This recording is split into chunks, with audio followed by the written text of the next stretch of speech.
Capítulo 6. L de Labeling. Etiquetar una emoción. ¿Cómo te sientes hoy? Así es como empecé una charla que hace poco impartí ante un grupo de empresarios en el condado de Napa, en una bodega, por supuesto. Como la mayoría de mi público, a casi todos los participantes les costó encontrar más de una o dos palabras para describir sus emociones. Como es habitual, bien y mal. Eran las respuestas más habituales. Intenté profundizar más, no había profundidad. Algunos innovaron con curioso e intrigado. En lugar de buscar las razones de sus dificultades para describir sus sentimientos, llevé al grupo en una dirección diferente. Dada vuestra experiencia, dije, tengo una curiosidad. ¿Cómo describís el vino tinto que representáis? De pronto, estos analfabetos emocionales parecían poetas. Acentos minerales y ricamente especiados, aroma a zarzamora y carne ahumada, un atrevido y suave sabor, albaricoque y regaliz. Todas notas de pimienta y tabaco, taninos notables pero refinados, un acabado fibroso y bien estructurado, equilibrado y vivaz, con un acabado que dilata el eco de la fruta, taninos densos que reverberan en el paladar, accesible pero pensado para la bodega. Podemos imaginarnos lo que significa ser tan elocuentes respecto al zumo de uva fermentado y tan limitados al describir la propia vida interior. En los últimos años ha habido cierto debate en relación con la brecha de vocabulario entre familias pobres y ricas. Los niños que crecen en barrios con mayor renta están expuestos a más palabras que sus compañeros de zonas más pobres, y esta brecha contribuye al futuro rendimiento académico, el nivel de renta e incluso la inteligencia. Esta brecha disminuye si medimos las palabras que utilizamos para describir nuestros sentimientos. En este caso, la ignorancia es igualitaria. Hay cientos de palabras que podemos utilizar para describir nuestros sentimientos, pero la mayoría de nosotros usamos una o dos. Estoy bien o estoy atareado. La pregunta fundamental de este libro, ¿cómo te sientes?, no prospera si no disponemos de una respuesta útil. Sin un vocabulario adecuado no podemos etiquetar nuestras emociones y si no las etiquetamos nos será difícil evaluarlas correctamente u observarlas desde la perspectiva que les corresponde. Y no es solo retórica. La neurociencia y la investigación de mapeo del cerebro nos han enseñado la verdad real y tangible de la proposición. Si lo nombras, lo controlas. Etiquetar una emoción es en sí mismo una forma de regulación. Más adelante profundizaremos en esta ciencia. El capítulo dedicado al reconocimiento se centró en determinar el estado emocional general y su ubicación en uno de los 4 cuadrantes coloreados: rojo, azul, amarillo o verde. El capítulo consagrado a la comprensión se detuvo en una única cuestión: ¿por qué? Hablamos de las habilidades necesarias para descubrir qué provoca nuestros sentimientos. Al etiquetar las emociones, llevamos estas dos habilidades al siguiente nivel. Ahora nos concentraremos exactamente en las emociones que estamos experimentando, hasta el punto de nombrarlas con precisión. ¿Estás en el cuadrante rojo? Lo siento, pero ahora podemos determinar en qué lugar exacto del cuadrante. ¿Estás enfadado o simplemente frustrado? ¿Asustado o tan solo preocupado? O, si estás en el cuadrante verde, ¿te sientes seguro o satisfecho? ¿Feliz o conforme? Estas emociones son muy diferentes, cada una tiene su propia causa y requiere su propio curso de acción. Por eso el medidor emocional es una herramienta tan importante. Empezamos con un cuadrante, visualizado como un color básico, y luego afinamos la búsqueda buscando una tonalidad específica. No solo es un instrumento para ayudarnos a visualizar las emociones, también nos ayuda a descubrir y etiquetar las emociones que experimentamos realmente. En el arco formado por el proceso Ruller, la L de labeling, de etiquetar, es el punto de articulación, la bisagra. Conecta el reconocimiento y la comprensión con la expresión y la regulación, que es la fase en la que adoptamos las acciones necesarias para obtener la fuerza de nuestra vida emocional. Sin etiquetar, nuestros sentimientos siguen siendo difusos. En cuanto los nombramos, empezamos a poseer su fuerza. La habilidad del etiquetado existe en el espacio entre nuestra comprensión de lo que sentimos y nuestra capacidad para describirlo exactamente ante nosotros mismos y ante los demás.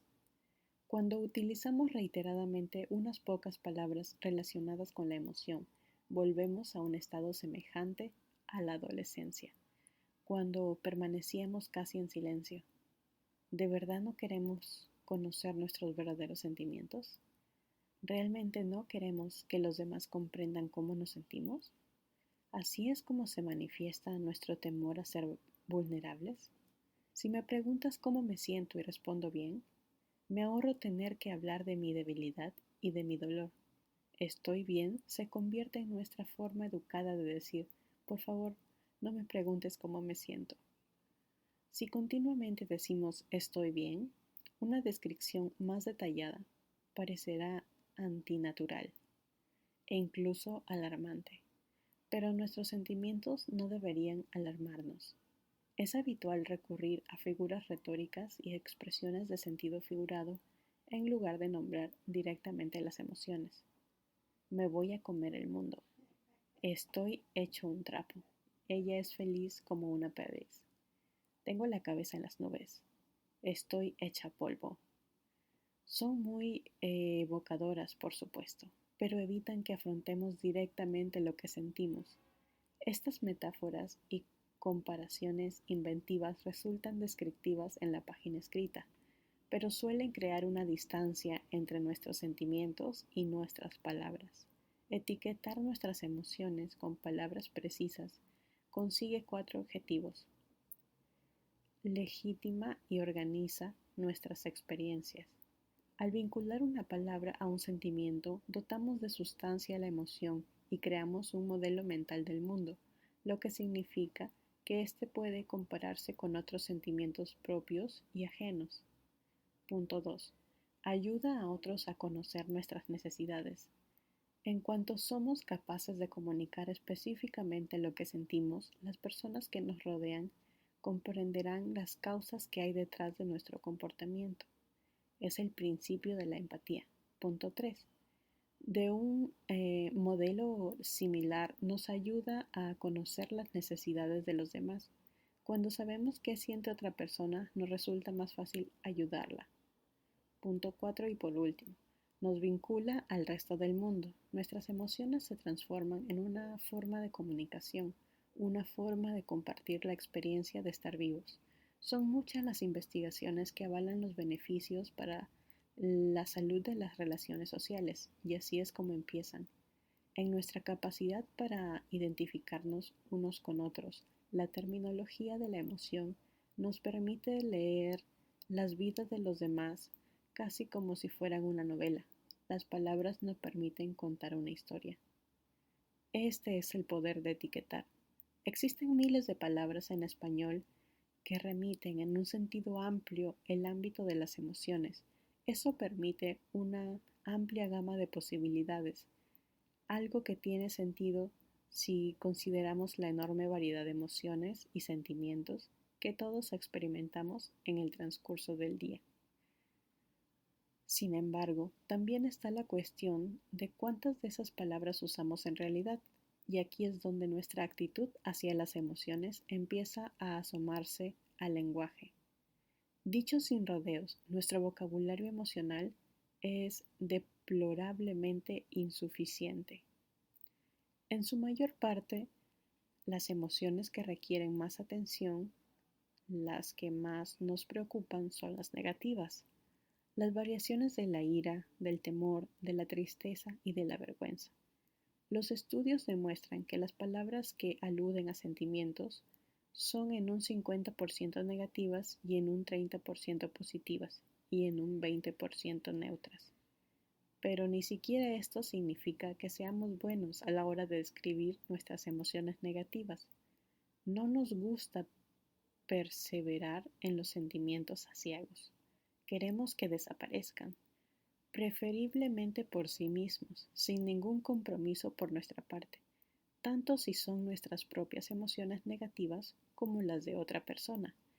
Es doloroso tratar con ellas. Una posible explicación del predominio de las palabras que definen emociones negativas es que nuestro cerebro procesa de una forma distinta los sentimientos positivos y los negativos. Tendemos a conceder una atención superficial a nuestras emociones positivas. No vemos la necesidad de modularlas. Tan solo cruzamos los dedos y esperamos que duren. No invertimos mucha energía mental analizando por qué nos sentimos tan bien. Sin embargo, experimentamos las emociones negativas con una mayor profundidad. Al señalar un problema, ralentizan nuestro procesamiento. Dedicamos más palabras a su descripción por mera necesidad. Cuando mi tío Marvin elaboró lo que llamó su currículum de palabras emocionales, habló de alineación, privación y otros oscuros sentimientos. Y los educadores se asustaron.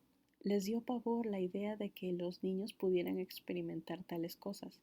Con todo, es habitual que los niños alberguen sentimientos negativos con cierta frecuencia, insistió él, y podemos ocuparnos de ello o ignorarlo. No llegó muy lejos con este argumento en los años 70 y 80, pero tenía razón entonces y tiene razón ahora. Es instructivo observar cómo progresa nuestra comprensión de la emoción a medida que se desarrolla nuestro cerebro, justo a partir de nuestro nacimiento. Los investigadores han descubierto que los bebés son incapaces de percibir las diversas emociones a través de las expresiones faciales, pero pueden distinguir entre expresiones agradables, desagradables y neutras. Los niños de 2 años que solo conocen palabras para emociones básicas como triste o feliz son incapaces de distinguir la diferencia entre las expresiones faciales negativas. Perciben todos los rostros desagradables como tristes. Los niños de 3 y 4 años empiezan a comprender las palabras enfado y miedo y aprenden a distinguir una expresión negativa de otra. Hay una abundante investigación que avala que los niños capaces de etiquetar sus sentimientos con precisión disfrutan de más interacciones sociales positivas que los niños incapaces de hacerlo, que padecen más problemas de conducta y de aprendizaje. No es una mera teoría o conjetura. Matthew Lieberman y sus colegas en la Universidad de California en Los Ángeles, UCLA, han realizado experimentos para descubrir si el uso de las palabras para describir sentimientos, lo que ellos llaman etiquetado afectivo, modera las experiencias emocionales desagradables y contribuye a mitigar el dolor. En un estudio a los sujetos que les mostraron imágenes que reflejaban emociones negativas, los participantes a los que se les pidió que etiquetaran expresiones faciales manifestaron haber sentido un malestar inferior al experimentado por los participantes que se limitaron a contemplar las fotografías y a los que no se les pidió comentario alguno. En otro estudio, sujetos con un miedo extremo a las arañas, aracnofobia, entraron en una habitación con una araña enjaulada. Algunos sujetos utilizaron palabras emocionales para describir sus sentimientos en esa situación, y otros recurrieron a palabras emocionalmente neutras para limitarse a describir los hechos. El resultado, los integrantes del primer grupo fueron capaces de acercarse más a la jaula que los otros. Asimismo, un mayor uso de palabras como miedo o ansiedad durante la exposición a la araña se asoció a una disminución de esas emociones. Antes del inicio de los experimentos, los participantes afirmaron no creer que el etiquetado fuera una estrategia de regulación emocional eficaz. Se equivocaron. Lieberman se refirió a ello como regulación emocional incidental, porque los sujetos no fueron conscientes de que el etiquetado había reducido el nivel de malestar. Otras investigaciones han demostrado que el etiquetado afectivo está relacionado con una menor activación de la amígdala, la región cerebral que opera cuando sentimos una emoción negativa, y con una mayor activación de la corteza prefrontal ventrolateral derecha, sede de la regulación emocional. Y así como nuestro cerebro utiliza caminos neuronales para conectar una región con otra, nuestras emociones también viajan por esos caminos.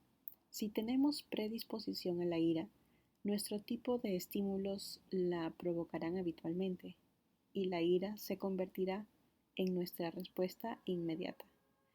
Pero si somos capaces de definir los múltiples matices de esa noción de placer bajo y energía alta, malestar, disgusto, irritación, frustración y otros, entonces podremos modular nuestras respuestas y evitar que la ira estalle en toda su plenitud a la menor provocación. Toda posible palabra se convierte en un momento para la autorreflexión. ¿Estoy sintiendo esto con mucha fuerza? ¿O tal vez no sea algo tan extremo? El término granularidad plantea una forma útil de pensar en cómo etiquetamos nuestras emociones. Significa que definimos lo que sentimos de la manera tan exacta y precisa como las palabras nos permiten, en su más ínfimo detalle. En lugar de conformarnos con los términos generalizados en los que tendemos a apoyarnos, en The New York Times, la psicóloga Lisa Feldman Barrett escribió que lo que ella denomina granularidad emocional es el valor adaptativo de expresar sentimientos con palabras con un elevado grado de complejidad, una complejidad que refleja nuestra vida interior. En sus experimentos, los participantes considerados granulares demostraron ser más capaces de diferenciar entre sus experiencias emocionales. Los sujetos con una menor granularidad, conocidos como monolitos, eran menos hábiles a la hora de diferenciar las emociones, por ejemplo, la ira, la preocupación o la frustración. Al comparar a los dos grupos, los individuos granulares eran menos propensos a perder el control o consumir alcohol bajo situaciones de estrés y se inclinaban más a encontrar un sentido positivo en las experiencias negativas. También destacaban en la regulación emocional, moderaban sus respuestas para alcanzar los objetivos deseados. Por su parte, los monolitos obtuvieron una puntuación inferior en estos aspectos, y su tendencia era manifestarse física y psicológicamente enfermos en un porcentaje superior al grupo de los granulares. Existe incluso una palabra que describe a las personas con un vocabulario reducidísimo para describir las emociones: alexitimia. El término también se refiere a la dificultad para reconocer y expresar las emociones. Un estudio que examinó los cerebros de los individuos alexitímicos descubrió que poseían menos materia gris en las áreas de la corteza cingulada anterior, asociadas al procesamiento del lenguaje. Es difícil sobrevalorar la conexión entre las emociones que sentimos y las palabras que utilizamos para describirlas. La hipótesis Sapir-Whorf, así llamada en honor a dos reputados lingüistas, sostiene que el lenguaje que hablamos determina nuestra visión del mundo e incluso el funcionamiento de nuestras mentes. Esto recuerda a la idea decimonónica según la cual el lenguaje expresa el espíritu de una cultura. Estas creencias han ido perdiendo apoyo, pero los científicos siguen estudiando el modo en el que el lenguaje influye en el pensamiento y en nuestra forma de experimentar el mundo. Los inuits de Alaska y Canadá tienen docenas de palabras para la nieve, o eso dice la creencia popular. El resto de la humanidad nos conformamos con unas pocas. Las implicaciones son evidentes. La importancia de una cuestión queda demostrada por el número de palabras disponibles para describirla. En otras lenguas hay palabras emocionales que no existen en inglés. ¿Quiere eso decir que los propios sentimientos no aparecen en la población de habla inglesa? Posiblemente no. Parece improbable que seamos incapaces de experimentar determinadas emociones solo porque no tenemos una palabra para ellas. pero el hecho de que esos términos no aparezcan en nuestro vocabulario tiene que significar algo. La lingüista polaca Anna Wierzbicka sostiene que dependemos excesivamente de la lengua inglesa, lo que puede alejarnos de una mayor autoconciencia. Una palabra que atrae la atención de los manuales de psicología es el sentimiento de felicidad o satisfacción provocado por la desgracia ajena, o lo que en alemán se conoce como Schadenfreude. Supuestamente hay palabras con un significado similar en holandés, árabe, hebreo, checo y finlandés, pero no en inglés. ¿Significa eso que nuestra probabilidad de disfrutar del sufrimiento ajeno es menor? ¿O acaso esas naciones son más maliciosas que las anglófonas? Tal vez solo quiere decir que ellos se sienten más cómodos admitiendo esa desagradable sensación. No es la única palabra emocional que aparece en otras lenguas y no en inglés. A continuación, se incluyen otros ejemplos. Litost es una palabra checa, según el novelista Milan Kundera. Significa la sensación de sentirse atormentado ante la repentina visión de la propia miseria. Itswarpok es una palabra inuit que describe la ilusión que te inunda cuando estás impaciente ante la llegada de un invitado y sales afuera a comprobar si ha llegado. Hygge es la mítica sensación danesa experimentada al sentarse en torno al fuego en invierno rodeado de amigos. Kabel es la palabra yiddish que describe la irresistible sensación de amor y orgullo que sientes cuando ves lo que tu hijo es capaz de hacer.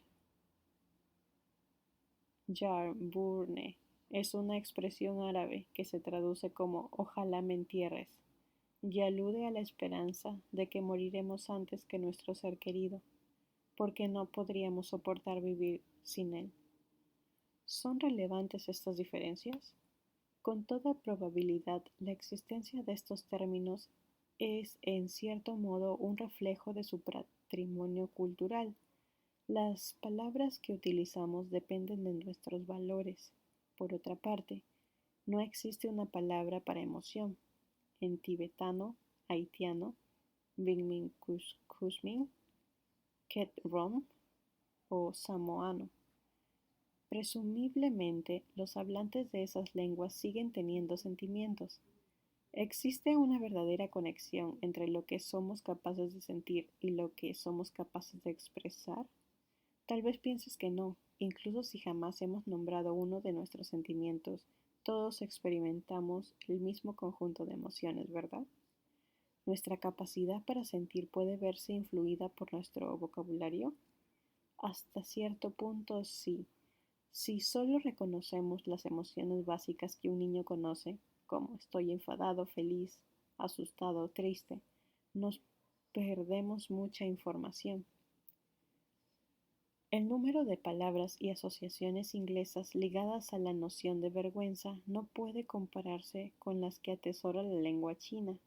En mandarín hay más de 100 términos y expresiones diferentes para referirse a la vergüenza, tal y como expone un artículo de investigación.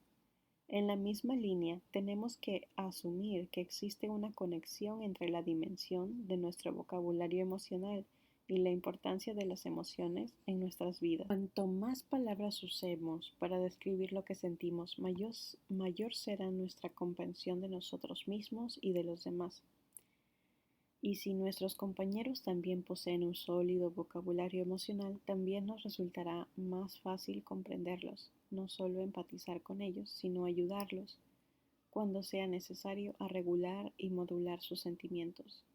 Como el lector podrá imaginar, esto reviste una gran importancia cuando tratamos con niños.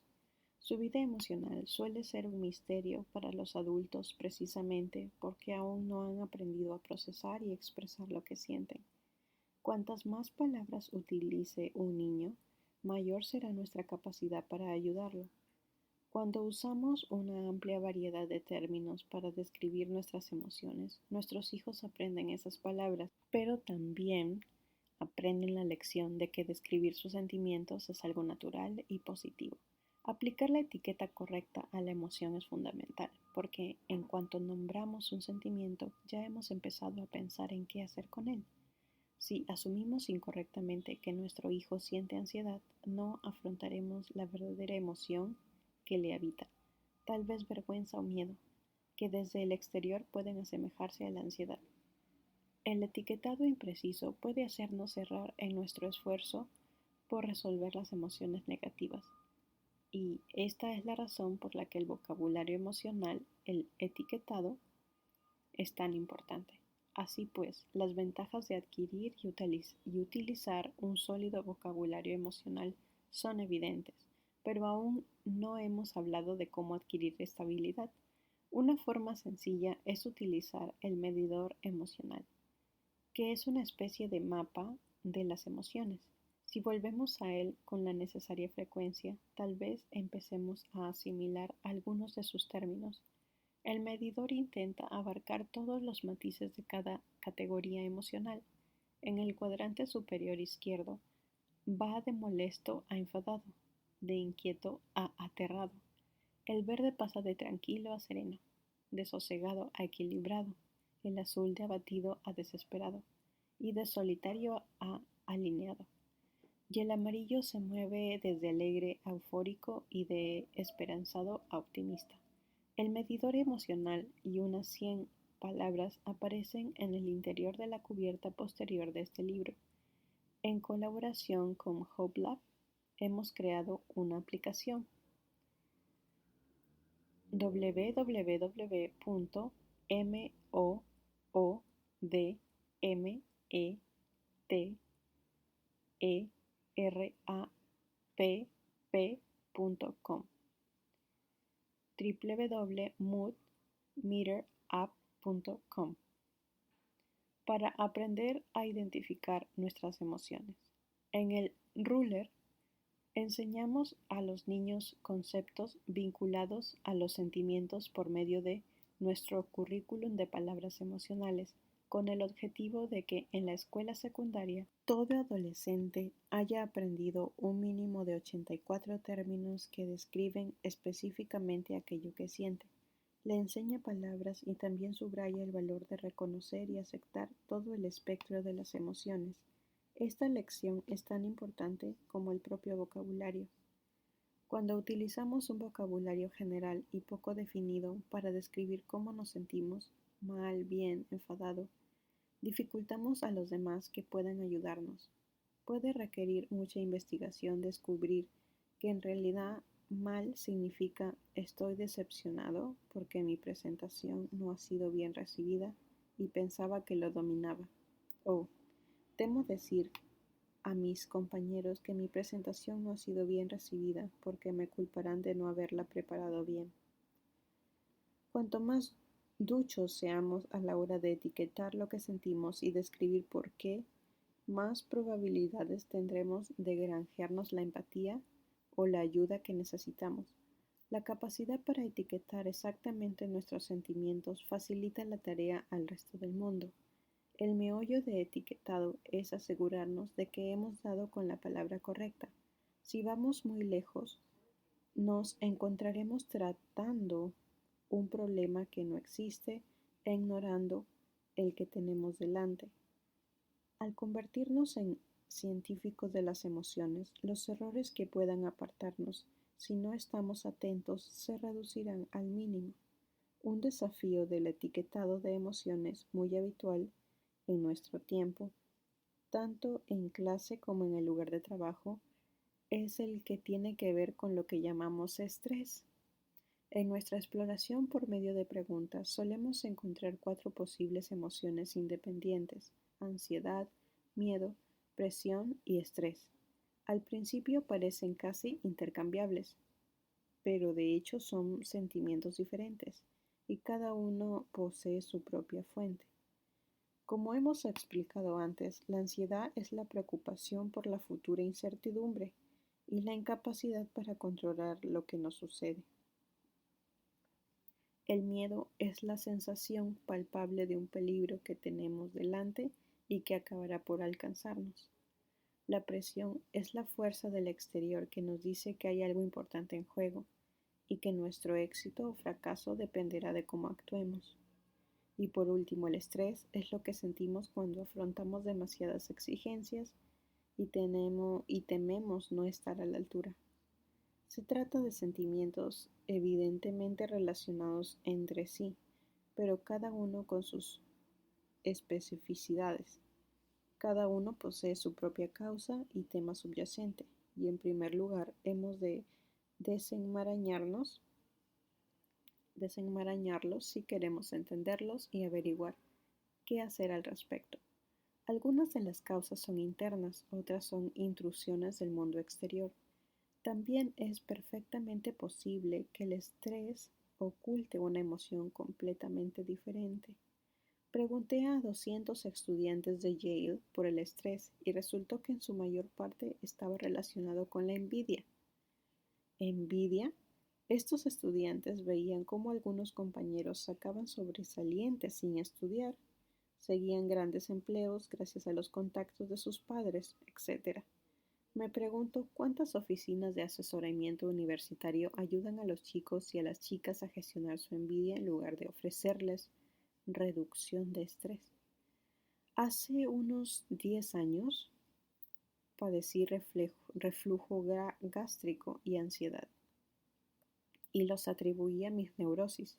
Vivía en una constante amenaza ante el futuro inmediato y cuando fui al médico este me dijo, bienvenido a Yale. Y luego añadió, toma omeprazol y te recetaré lorazepam para aliviar el estrés. No me esperaba eso y salí de la consulta decidido a descubrir el problema por mis propios medios. ¿Estaba realmente estresado o ansioso o en cambio sentía algo más? Por último, me di cuenta de que me sentía estresado porque asumía demasiadas tareas, más de las que nadie pudiera culminar con éxito. El estrés no era la raíz de mi problema, la situación me superaba. No podía ocuparme de tantos frentes a la vez. Cuando reduje un tanto mis obligaciones y programé ejercicio físico y tiempo de ocio, mis niveles de estrés bajaron considerablemente. No podría haber llegado a esa solución de no haber analizado exactamente lo que estaba sintiendo y haberla nombrado. En el capítulo 5 hablamos de los celos y de la envidia, que a menudo se confunden entre sí. No son términos intercambiables, y si los tratamos del mismo modo, erraremos el rumbo. Recordemos que los celos son una emoción orientada a las relaciones. Tiene que ver con sentir la amenaza de perder la atención de alguien importante para nosotros. Puede tratarse de cualquier relación. Un niño siente que mamá o papá pasan más tiempo con su hermana, o dos compañeros de trabajo se llevan mal porque el jefe favorece más a uno de ellos. O puede tratarse del típico triángulo amoroso. Por otra parte, la envidia tiene que ver con desear algo que posee otra persona. Puede tratarse de un objeto, pero también de una relación, una actitud, un talento o una habilidad, un marco mental. Si no somos capaces de diferenciar entre dos emociones, ¿cómo vamos a afrontarlas y resolverlas? A menudo pido al público que defina la diferencia entre enfado y decepción. Siempre me sorprende que cueste tanto distinguirlos.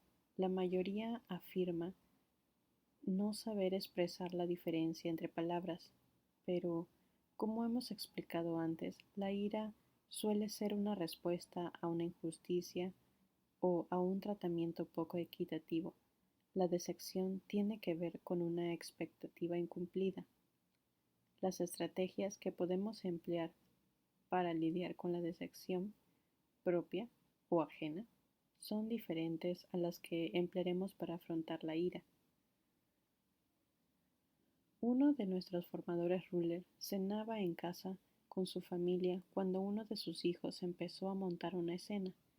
La madre del chico le preguntó, ¿por qué estás tan enfadado? El hermano mayor del chico, que estaba en la clase donde se impartía ruler, dijo, mamá, No creo que Jeremy esté enfadado, creo que se siente decepcionado. Esperaba salir a jugar afuera, pero no puede porque ha empezado a llover. Los dos progenitores no cabían en sí de asombro. Los dos estaban muy familiarizados con el sistema Ruler, pero verlo en acción a la hora de la cena fue una sorpresa agradable. Otro error común es esperar mucho para identificar unos sentimientos que empiezan a inquietarnos. Dejamos pasar la irritación, el nerviosismo o la aprensión y, al no afrontarlos, se convierten en furia o pánico. Ignoramos la apatía o el agotamiento hasta que se transforman en desesperanza o depresión y estamos obligados a tratar con ellos. También tendemos a hablar exclusivamente de nuestras emociones negativas, pero ¿por qué no explorar nuestros sentimientos de serenidad o alegría?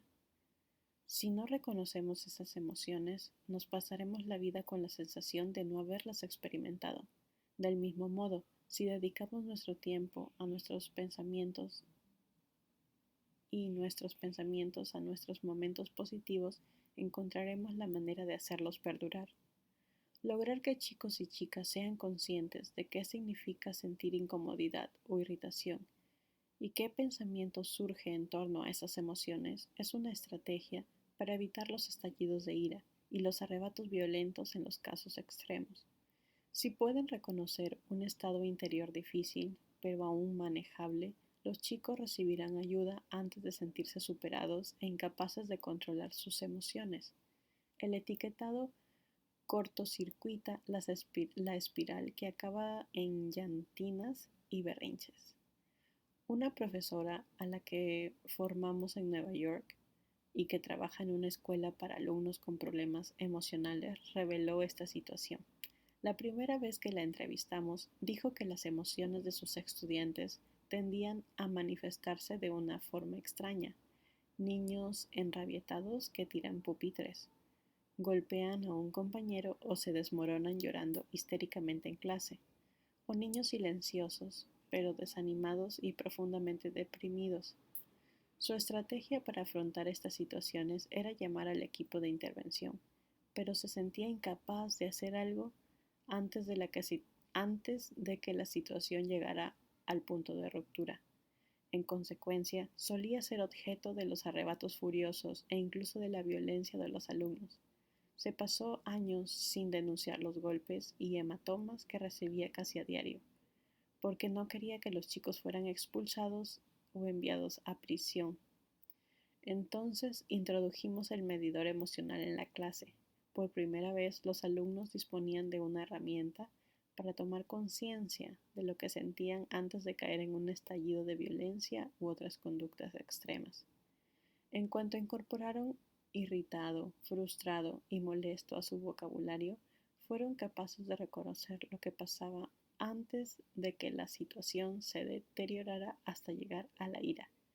Eran capaces de explicar que sentían a su profesora y pedir ayuda cuando aún era posible. Un año después de aplicar el medidor emocional, nos contó ella, dejé de recibir golpes. Las llamadas al equipo de intervención casi desaparecieron. Los chicos eran capaces de distinguir entre un enfado moderado y virulento. Si se sentían algo enfadados, levantaban la mano y tanto yo como el profesor ayudante les ofrecíamos una estrategia para encauzar la situación antes de perder el control. Con la práctica, muchos estudiantes interiorizaron las estrategias y las utilizaron de forma autónoma, tanto en clase como fuera de ella. Poco a poco los chicos tomaron el control de su propio destino emocional, sin ignorar o silenciar lo que ocurría en su interior. La investigación demuestra que una buena parte de los niños con deficiencias de lenguaje manifestaban problemas emocionales o de comportamiento. Sin embargo, como hemos examinado, si somos capaces de nombrar y comprender una emoción específica, nuestros circuitos cerebrales y nuestro sistema nervioso nos tranquilizarán. Las habilidades del lenguaje facilitan el control ejecutivo y el procesamiento metacognitivo. Por lo general, el mero reconocimiento produce un vuelco y el cambio entonces posible. y el cambio es entonces posible. He comprobado el inmenso poder del etiquetado en mi propia familia, no con un hijo, sino con mi padre. Cuando éste tenía 78 años, recibió un correo electrónico de su mujer, Jane. Hola Mark, quiero hacerte saber que tengo problemas con papá. Sus arrebatos de ira son cada vez más frecuentes y también sus insultos. Ya no aguanto más. Creo que necesita medicación o tal vez un terapeuta. Por supuesto, él cree que su ira está justificada y se enfadará mucho si se entera de que te lo he contado. Ahora mismo le irrita mucho que cuide de mi nieto.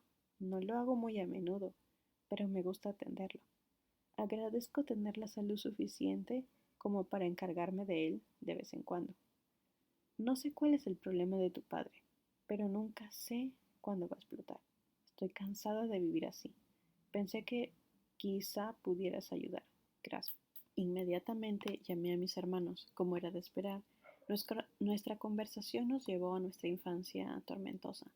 Decidimos hacer un viaje para hablar con nuestro padre. Teníamos que planificarlo cuidadosamente, ya que Jane temía su reacción. No queríamos que nuestra visita redoblara la presión sobre ella. Fuimos a tomar café y mencionamos el correo de Jane. Como buenos científicos de la emoción, investigamos y buscamos pistas. Primero hablé yo. Papá, ¿qué pasa contigo y con Jane? Ella está muy cansada de cómo la tratas. Ya no la soporto, replicó. ¿Qué es lo que ya no soportas? Pregunté, y a continuación saqué a relucir todas las preguntas del científico emocional, formulándolas cuidadosamente para no resultar ofensivas. ¿Qué pasa? Cuéntame más. ¿Qué es lo que provoca tu enfado? ¿Qué hace Jane? ¿Cuándo empezaste a sentirte así? Esta fue su respuesta. Su hija se está aprovechando de ella. Le coloca a su nieto durante horas. Se pasa demasiado tiempo cuidando de él. No creí que me iba a pasar la jubilación así. Basándose en los temas emocionales verbalizados por mi padre, tuve el presentimiento de que no estaba tan enfadado como celoso por la atención que su esposa le dedicaba a su nieto. También criticaba a los hijos de ella por encargarla con tanto trabajo. Pero la cuestión central era que se sentía amenazado por ese nieto, porque daba la impresión de que Jane prefería estar con él y dejaba solo a mi padre. Por lo tanto, lo planteé con claridad. Papá, parece que tienes celos de tu nieto, del nieto de Jane. Me miró como si estuviera loco. Continué. Bueno, parece que quieres pasar más tiempo con Jane y no te alegra que ella pase tanto tiempo con su nieto. Esos son celos. ¿Me estás diciendo que estoy celoso? Preguntó. No, repliqué. Eres tú quien me está diciendo que estás celoso. Entonces mi padre rompió a llorar. De pronto había descubierto lo que realmente sentía. Se sentía amenazado por un niño pequeño. Ahora teníamos una posibilidad de propiciar un cambio. Habíamos creado un espacio para que mi padre gestionara sus sentimientos. Aquel día transformó la vida de mi padre y la de su esposa. Un mes después Jane me llamó y me dijo, Mark, no sé qué hiciste aquel día, pero ha funcionado, gracias. Es una persona diferente.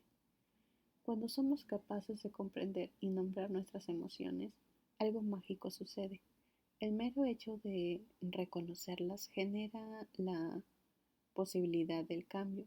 Cuando no tenemos palabras para nuestros sentimientos, no solo carecemos de recursos lingüísticos, nos falta la autoría de nuestras propias vidas. Tras los desafíos de comprender las emociones, etiquetarlas debería parecernos un descanso.